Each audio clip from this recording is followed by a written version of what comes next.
Mi nombre es Isabel. A mis 44 años, había logrado lo que consideraba una obra maestra de la reconstrucción. Una vida perfecta, pulida y brillante, levantada sobre las cenizas de una tragedia. Mi esposo, el padre de mi hija, había muerto en un accidente de auto 5 años atrás, dejándome sola con una adolescente rota y un futuro que se sentía como un lienzo en blanco y aterrador. Pero lo había logrado. Mi estudio de arquitectura en Las Condes, Santiago, era un éxito rotundo. Nuestro apartamento en Vitacura era un santuario de buen gusto y luz, con una vista imponente de la cordillera de los Andes que se teñía de rosa al atardecer. Y luego estaba David. David, con sus 46 años, su sonrisa fácil, su exitosa carrera en finanzas y esa calma que parecía irradiar, había entrado en mi vida 2 años atrás como una bocanada de aire fresco. Fue mi segunda oportunidad. El hombre que me había enseñado a reírme de nuevo, y milagrosamente parecía ser el único capaz de atravesar la armadura de mi hija, Valeria. Valeria, con 17 años, estaba en su último año de un colegio bilingüe y se había convertido en un campo de batalla de hormonas y resentimiento. Cada puerta que cerraba en mi cara, cada no entiendes nada a mamá.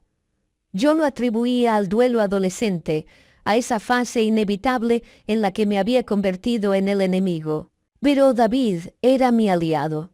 Dale tiempo, mi amor, me decía, rodeándome con sus brazos fuertes. Sigue de luto por su papá. Es normal que me vea como un intruso. Ya se le pasará. Él era el mediador, el hombre paciente que le sonreía a sus desplantes y le preguntaba por su música. Yo me aferraba a esa imagen, la de nuestra familia moderna, ensamblada y sanando, con una devoción ciega. La pesadilla comenzó un miércoles por la tarde, con la banalidad de un teléfono que no contesta. Valeria debía estar en casa de su mejor amiga, Catalina, estudiando para los exámenes finales. Eran las 8 de la noche y aún no había llegado. Llamé a su celular, directo al buzón de voz. Sentí la primera punzada de irritación, no de pánico. Seguramente se había quedado sin batería, otra vez. Llamé a la casa de Catalina. Me contestó su madre, y su voz, confundida, fue el primer golpe de hielo en mi estómago. ¿Valeria? No, Isabel, no está aquí. De hecho, Catalina me preguntó por ella hace una hora. Pensó que estaba contigo. El pánico no fue una ola, fue un rayo. En un instante, el mundo se silenció y solo pude oír el latido de mi propio corazón. Llamé a David, mi voz temblando. Él, como siempre, fue mi ancla. Tranquila, mi vida, tranquila. Es una rabieta. Seguro discutieron por algo y se fue a la plaza con otras amigas. Ya sabes cómo es. Voy para allá. Colgué y empecé a llamar a todos los números de su agenda. Nadie sabía nada. Nadie la había visto desde la salida del colegio. Cuando David llegó, yo era un manojo de nervios. Él tomó el control. A ver, respira. Yo llamaré a los carabineros. Tú sigue llamando a sus amigas. Esto es una estupidez de adolescente, te lo aseguro.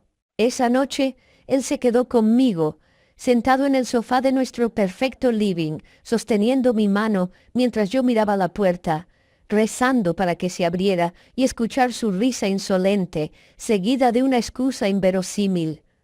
Pero la puerta no se abrió. Los 7 días siguientes se desdibujaron en una sola y larga noche de terror.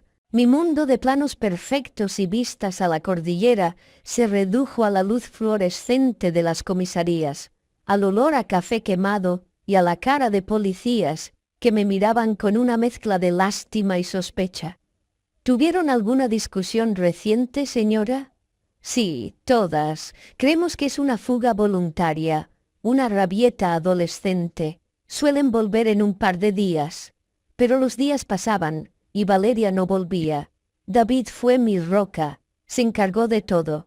Coordinó grupos de búsqueda con los padres del colegio. Imprimió cientos de carteles con la hermosa cara sonriente de Valeria. una foto que él mismo había tomado en nuestras últimas vacaciones en Zapallar, y los pegó por todo Santiago. Se encargó de la prensa que, atraída por la historia de la niña rica desaparecida de Vitacura, acampó fuera de nuestro edificio. Él los enfrentaba con una dignidad dolida, pidiendo respeto por nuestro dolor. Yo apenas podía funcionar. Me limitaba a llorar y a marcar su número, una y otra vez, solo para escuchar la voz metálica del buzón. Hubo un momento, en el quinto día, en que David me sugirió algo. Isabel, cariño, quizás deberíamos revisar su computador. A lo mejor le dijo algo a alguien, un pololo secreto, un plan. Me resistí.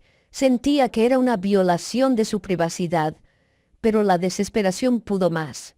Mientras David hablaba con la policía en la otra habitación, abrí su laptop.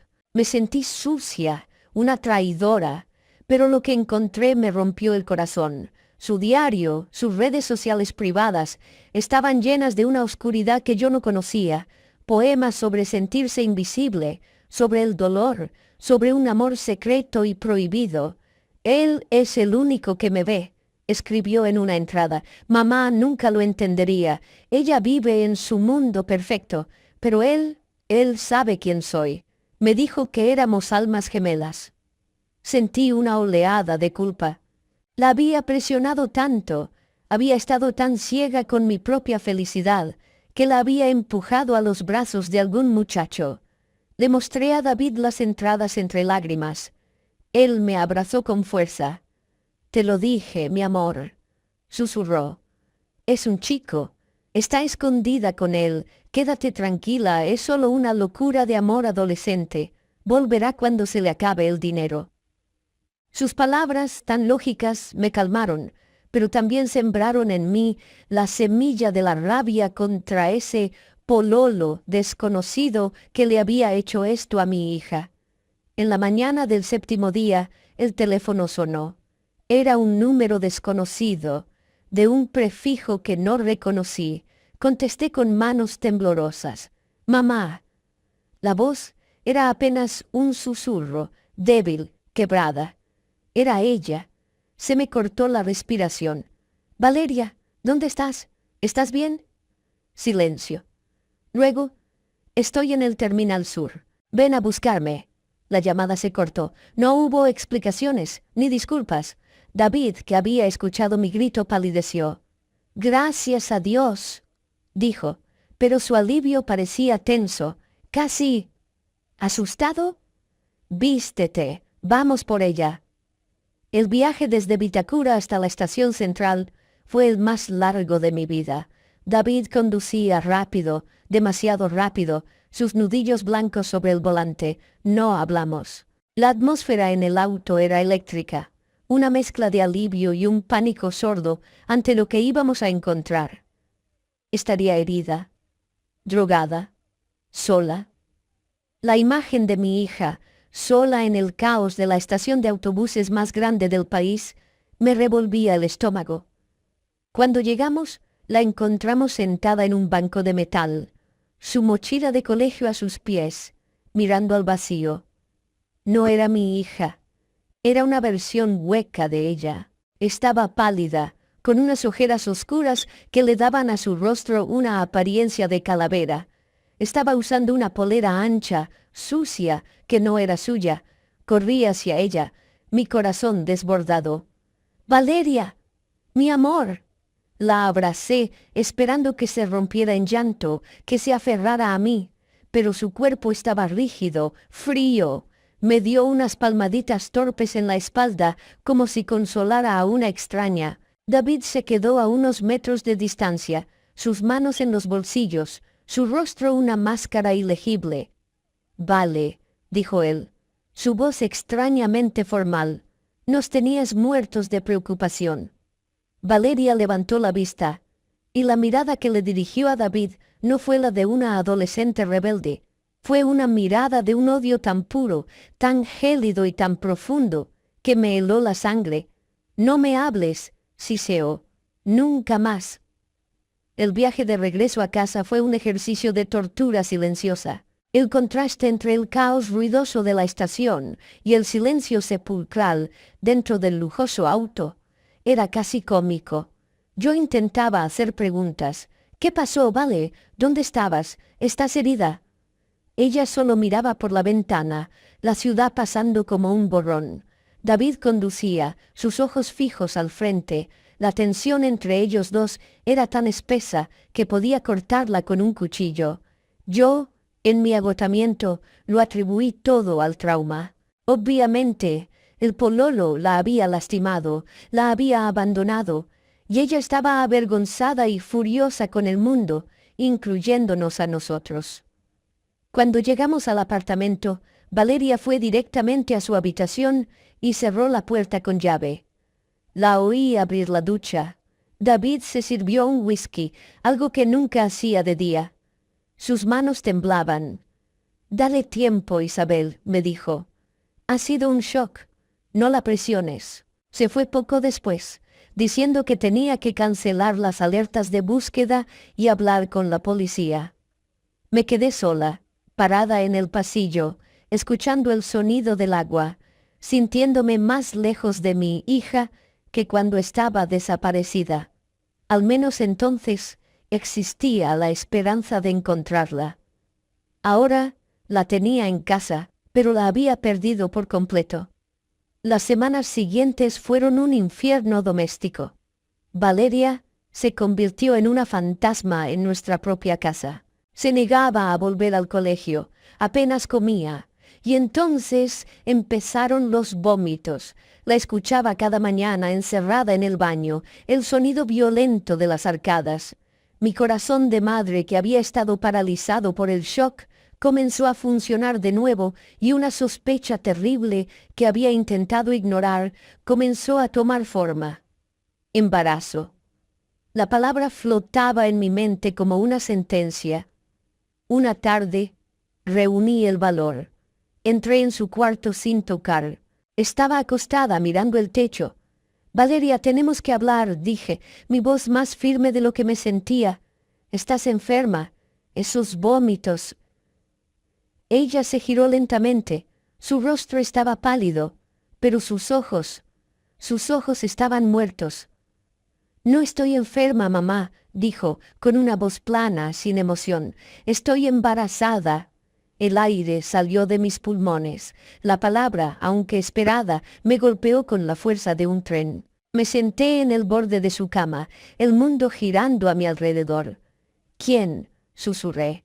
«Fue ese chico de tu diario». «¿Quién es, Valeria? Dime, ¿quién te hizo esto?» Ella me miró y por primera vez en semanas vi una chispa de emoción en sus ojos. Era un desprecio frío y absoluto. «¿Quieres saber quién es el papá?», dijo, su voz temblando de una rabia gélida.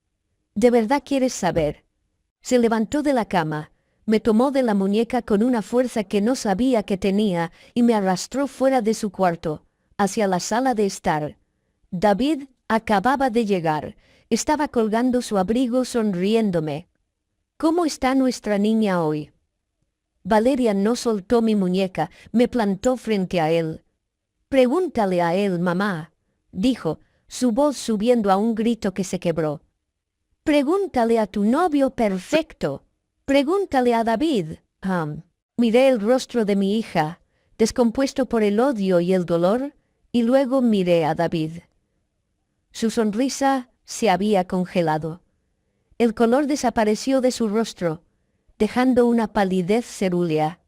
El hombre que era mi roca, mi segunda oportunidad, el amor de mi vida, me miró con los ojos de un culpable, de un monstruo, y en ese instante mi mundo perfecto no solo se rompió, se desintegró. El silencio que siguió a las palabras de Valeria fue algo que jamás había experimentado. No fue un silencio vacío, fue un estruendo, un colapso estructural. Fue el sonido de cada viga de mi vida perfecta partiéndose en dos, el de los cimientos de mi realidad desmoronándose. Miré a David. La sangre había abandonado su rostro tan rápidamente que parecía una estatua de cera. Su sonrisa congelada, su postura relajada, todo se había evaporado. En su lugar había un hombre que no reconocía, un extraño con los ojos dilatados por el pánico puro, un culpable atrapado en el acto.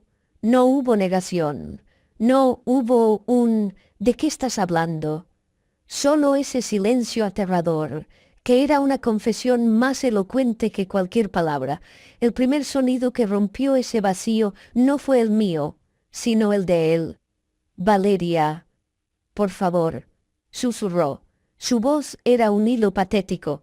Estás confundida, estás molesta conmigo. Lo entiendo, pero no digas estas cosas. El clásico, el manual del abusador, gaslighting, invalidar a la víctima. Pero su actuación fue pésima. Sus ojos no me miraban a mí, miraban la puerta, buscando una ruta de escape. Valeria soltó una risa seca, escalofriante, desprovista de cualquier alegría. «Confundida», gritó. «Dile la verdad, David. Dile cómo me escribías en las noches. Dile cómo me decías que yo te entendía mejor que ella. Dile que soy tu alma gemela». Cada palabra era una nueva puñalada. Me di cuenta, con un horror que me heló los huesos, de que esto no había sido un acto de violencia impulsiva. Había sido una campaña, un asedio, el pololo secreto de su diario, el que la hacía sentir especial. Era él, el hombre que yo había traído a mi casa para que nos cuidara, el hombre que mediaba en nuestras peleas, siempre tomando el lado de ella, siempre diciéndome que yo era demasiado dura con ella. No la estaba protegiendo, la estaba aislando, me estaba usando a mí como la villana para poder convertirse él en su salvador. La rabia que sentí fue algo primitivo, algo que nunca supe que poseía. Era una rabia tan pura y tan volcánica que borró el shock, el dolor, todo. Mi voz, cuando finalmente salió, no era la mía. Era un gruñido bajo, irreconocible, largo. David por un instante pareció no oírme. Intentó dar un paso hacia mí, su mano extendida en un gesto de súplica. «Isabel, mi amor, por favor, escúchame. Ella no está bien. Está inventando todo esto para separarnos. Ese fue su último error, tocarme, usar la palabra amor».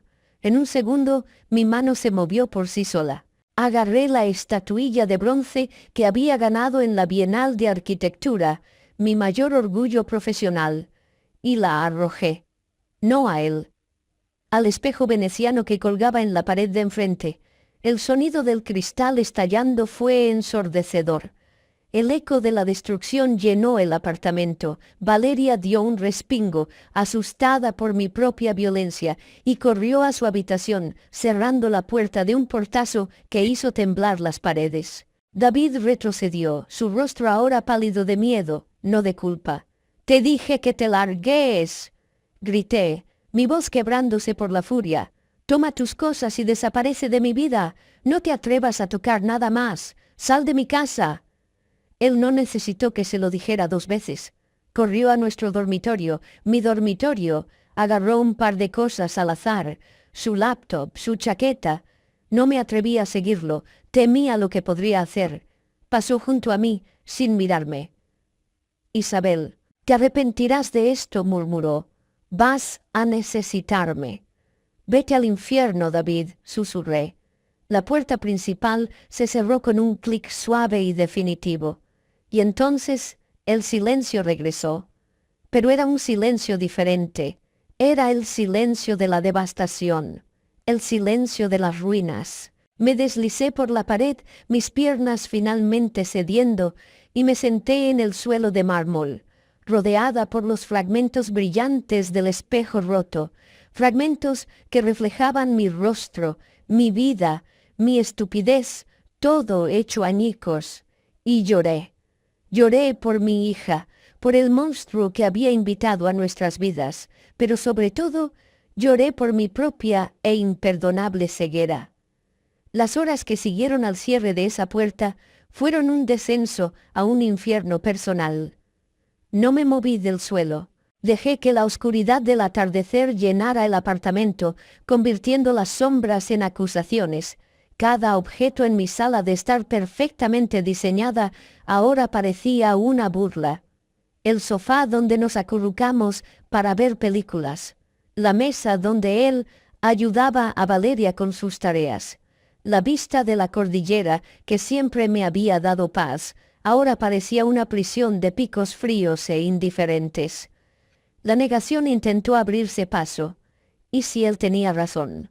¿Y si Valeria, en su resentimiento adolescente, había inventado la mentira más cruel posible para destruirme? Pero la imagen del rostro de David, su pánico desnudo, su falta de sorpresa, borraba cualquier duda. Él no estaba sorprendido por la acusación. Estaba en pánico por haber sido descubierto, y entonces la culpa me golpeó con la fuerza de un camión. ¿Cómo no lo vi?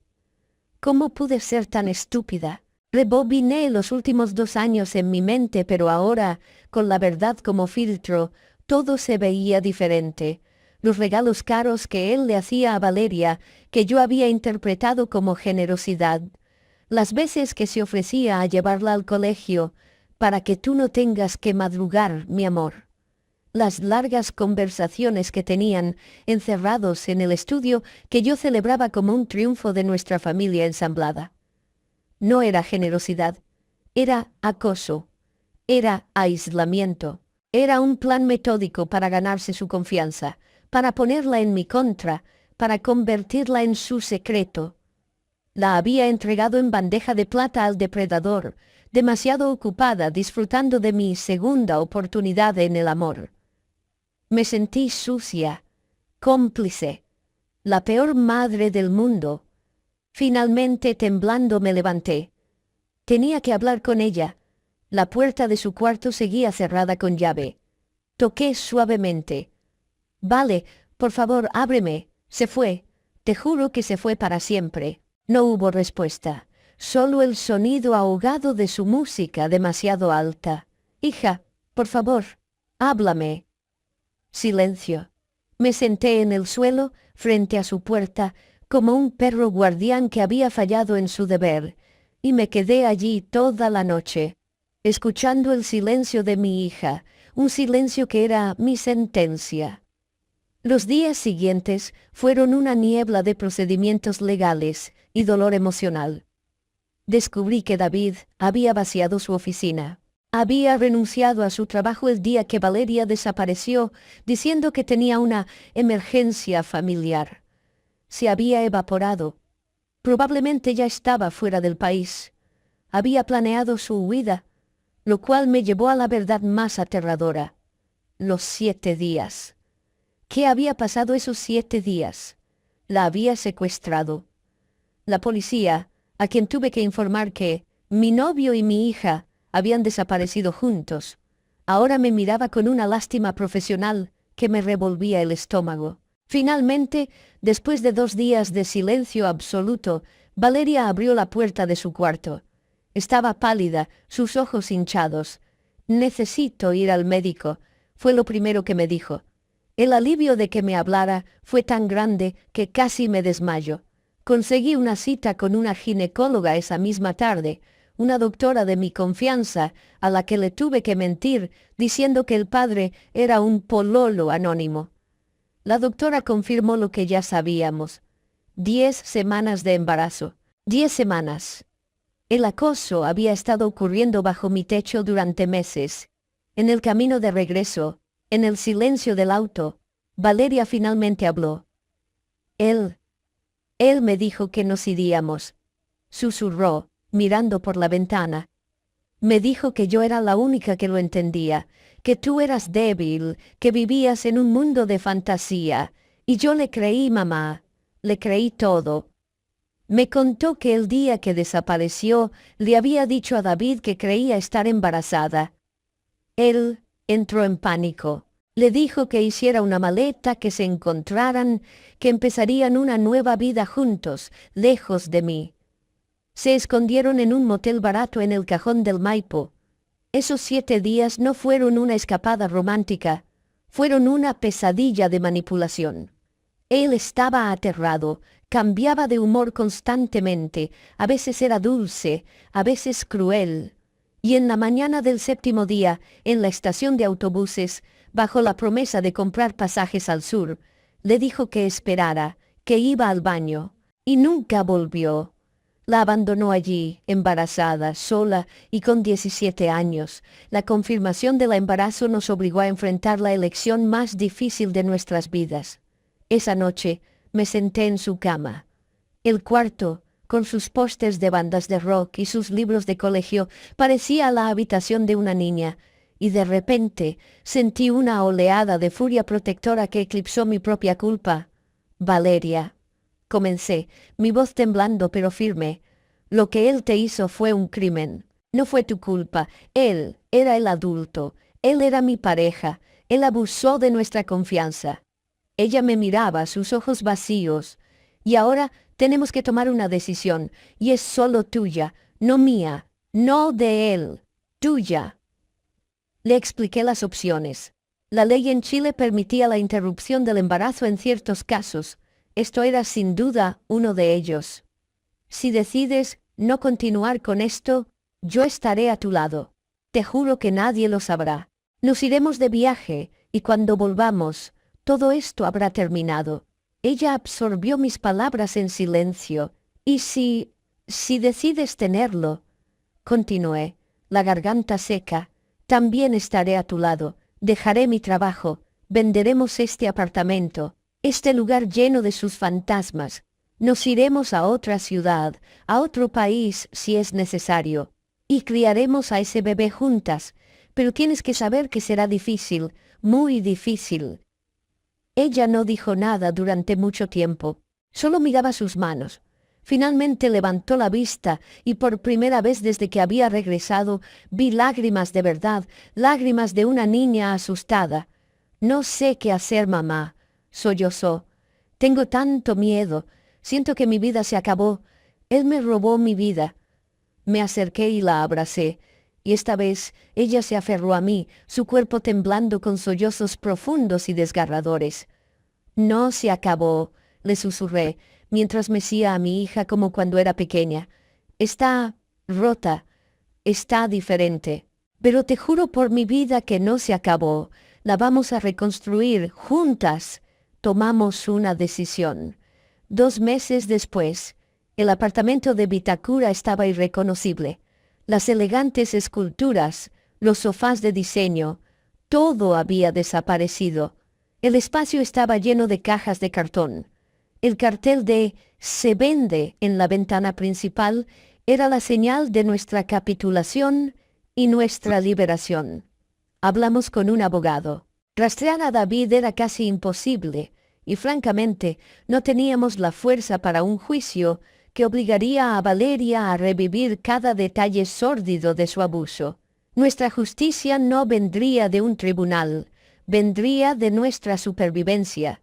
Decidimos mudarnos al sur, a Valdivia, una ciudad más tranquila, más verde, donde nadie nos conocía, donde podríamos empezar de cero. Valeria había decidido tener al bebé. Fue una decisión que tomó con una madurez sombría que me partía el corazón. No voy a dejar que él me quite esto también, me dijo una mañana. Él destruyó mi pasado, pero no va a dictar mi futuro. Vendí mi parte del estudio de arquitectura a mis socios, quienes me miraban con una mezcla de compasión y confusión que yo ya no intentaba descifrar. La última caja se cerró. Era una caja con los juguetes de infancia de Valeria, los pocos recuerdos que habíamos decidido salvar. ¿Lista?, le pregunté. Valeria, con su vientre ahora una curva pequeña, pero innegable bajo su polera, asintió. «¿Lista, mamá?» Salimos del apartamento por última vez, cerrando la puerta a la vida perfecta que casi nos destruye. El taxi nos llevó por las calles de Santiago, la cordillera observándonos con su indiferencia eterna.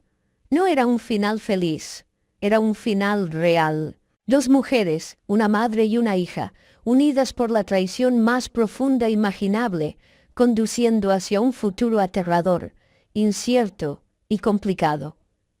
Pero por primera vez en mucho tiempo, estábamos mirando en la misma dirección, y estábamos juntas.